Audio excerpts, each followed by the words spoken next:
Back with another video. जैसे कि आपने देखा मेरी पहली वीडियो जो थी कैश फ्लो चैप्टर से रिलेटेड, उसमें मैंने आपको बिल्कुल ही चैप्टर की बेसिक्स बताए थे। आज मैं आपको बताने वाली हूँ कि कैश फ्लो स्टेटमेंट्स जो हैं वो, जैसे कि मैंने बताया कि हम एज पर अकाउंटिंग स्टैंडर्ड 3 हर एक लिस्टेड कंपनी को जो है वो कैश फ्लो स्टेटमेंट्स को प्रिपेयर करना ही करना है। कैश फ्लो स्टेटमेंट जो है it is prepared basically bye analysing 3 activities. 3 activities के एनालिसिस से हमारा कैश फ्लो स्टेटमेंट जो है वो बनाया जाता है।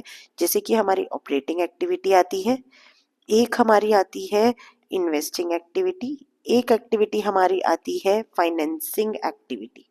इन 3 एक्टिविटीज को बेसिकली कंसिडर करते हुए हम अपने कैश फ्लो स्टेटमेंट्स को प्रिपेयर करते हैं। अब ये 3 एक्टिविटीज क्या होती हैं और इनकी फर्दर बाइफिकेशंस क्या है, वो तो मैं आपको एक एक वीडियो में एक एक एक्टिविटी समझाऊंगी, लेकिन अभी मैं आपको just to tell you the basic मैं ये बताने वाली हूँ कि जो हमारी ऑपरेटिंग एक्टिविटीज होती हैं, इसके अंदर हम अपने बिजनेस के डे टू डे ऑपरेशंस को रिकॉर्ड करते हैं। जो एक्टिविटीज मेरी बिजनेस की डे टू डे एक्टिविटीज होती हैं, रेवेन्यू जनरेटिंग एक्टिविटीज जिसे आप कह सकते हैं, तो रेवेन्यू जनरेटिंग जो हमारी एक्टिविटीज हैं उन सबसे जो है हमारे ऑपरेटिंग एक्टिविटीज में उनको रिकॉर्ड किया जाता है।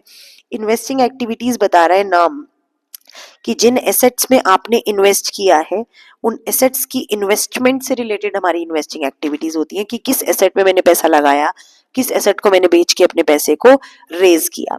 प्लस फाइनेंसिंग एक्टिविटी भी बहुत आसान है समझना, जिसमें मुझे साफ साफ समझ में आ रहा है कि it is related to funds, कि किस तरीके से फंड्स को हम कंपनी में जो है transactions related to providing the funds कैसे हम करेंगे अपनी कंपनी में। तो ये तीन एक्टिविटीज हैं जो हमारे कैश फ्लो स्टेटमेंट्स का बेस है, जिसके बेसिस पे हम अपने कैश फ्लो स्टेटमेंट को बनाते हैं। तो आपको ये बेसिक पता होना बहुत जरूरी है। इसके बाद आपको नेक्स्ट वीडियो में मिलेंगे एक एक एक्टिविटी को इंडिविजुअली समझते हुए।